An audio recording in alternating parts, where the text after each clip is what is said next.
Hello everybody and welcome. In this video I'm going to show you how to change ear tips on your earbuds HUAWEI FreeBuds Pro 4.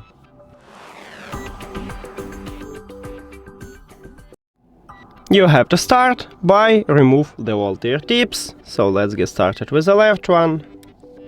Here we go, it's pretty simple. Then with the right one. Now select new ear tip size. So I'm going with a medium.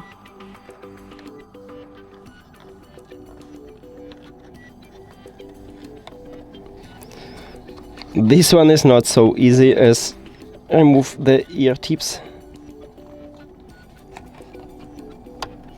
Here we go. Now the second one. Here we go. And then we need to attach them.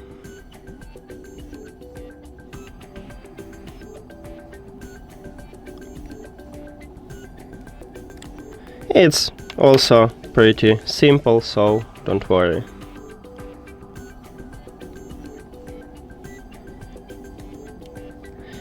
And that's it.